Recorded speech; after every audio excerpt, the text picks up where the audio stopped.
When the Abrams X demonstrator was revealed, many quickly drew comparisons to the Russian T-14 Armata. Both tanks have their crews contained entirely in the whole front, and the Armata has been in development for much longer, so surely the Abrams X is copying it, right? Despite what many people think, the Armata did not pioneer the crew and hull concept. In fact, it wasn't even the first Russian tank to experiment with it. That honor belongs to Object 195. So if the Armata wasn't the first tank to put the crew in a protected capsule in the front, what was?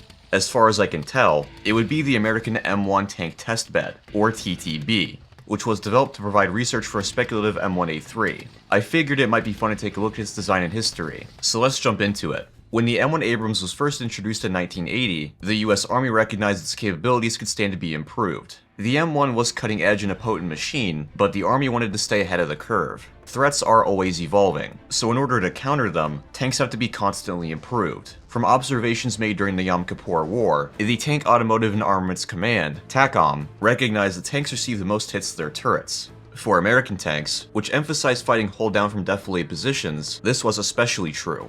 So to decrease the probability of being hit, TACOM wanted to reduce the turret size, which they would accomplish with an externally mounted gun. To increase survivability even further, they would move all ammunition and crew members to the hull, with the crew being in a separate armored capsule in the front. Such a design was impossible in years prior, as traditional optics required that the gunner and commander be inside the turret. This changed with the advent of electro-optical sights. The idea had been tried and validated during the ACVT program, but before fully committing to putting this concept on a Block 3 improvement to the M1, they wanted to see just how well it worked on that platform, so they decided to build a test bed first. 4 companies placed bids for the contract to build it: AAI, FMC, General Dynamics, and Pacific Car and Foundry. In 1982, GD was awarded a $12 million contract. 2 companies were going to make competing prototypes originally, but for budgetary reasons, that was reduced to 1. It should probably go without saying, but having a remote turret creates some unique design challenges, mostly relating to the gun's functionality. The TTB would obviously rely on an autoloader, but tanks with autoloaders usually have crew members inside the turret, crew members who could service the gun if something went wrong, or load it in case the autoloader failed. The TTB would not have that luxury, so TACOM created some very strict requirements for the autoloader. Those were a rapid fire rate, ejection of misfired rounds, unloading and restowing of unfired rounds, redundant mechanisms, and a rapid ammunition upload mode. It was also required that the autoloader cycle the same round 20 times, without leaving a scratch on it. Originally, FMC and Rheinmetall were selected to build competing autoloaders, with Western Design aka Magit joining them later. Western Design eventually won the contract, which isn't entirely surprising. After all, ammunition handling systems are their specialty. The autoloader had 3 main components: a carousel magazine, a transfer unit mounted in the bustle, and an electronic control unit.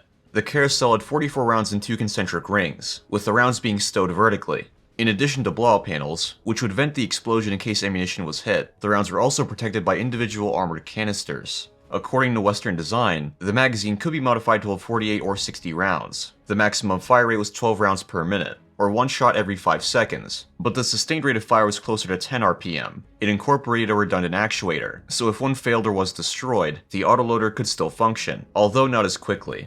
Unlike a lot of autoloaders made at that time, the system could unload and restow rounds, keeping track of what type of round was unloaded. Before being installed in the TTB, the autoloader was placed on a shaker table to simulate vehicle movement. While on the table, it cycled over 66,000 rounds, with an incredibly high degree of reliability. The gun used was the standard M256, just without the bore evacuator. While the autoloader was still being made, another testbed was made to figure out the optimal layout for the crew and optics. This was called the Surrogate Research Vehicle, or SRV. It didn't have a full turret. Instead, it used a laser gun simulator. It also included features such as touchscreens, fore and aft cameras for the driver, and an APU. To fit the armored capsule in the hull, the front fuel tanks had to be removed. The TTB's frontal armor was also increased, but no numbers are given for just how much it was improved. Beyond that, it was essentially a normal M1. There weren't any changes to the suspension or power pack.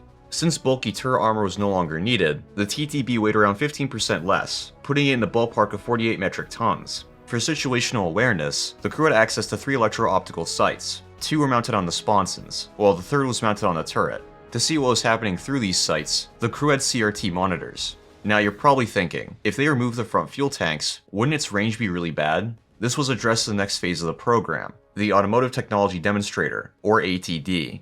In addition to a hydropneumatic suspension system, it would also trial the APES engines. These were two near adiabatic engines, one turbine and one diesel. These were not only much smaller than the AGT 1500, but also had much greater fuel economy. So what happened to these Block 3 improvements? Well, with the end of the Cold War, there wasn't a good reason to make such a costly investment. The concepts were sound, but they were also very costly, and convincing Congress to greenlight them would be difficult. Instead, the Army opted for smaller incremental upgrades. Anyway, that's pretty much all there is to it. If you guys have suggestions for video topics, let me know in the comments. I hope you guys enjoyed the video, and I'll see you on the next one.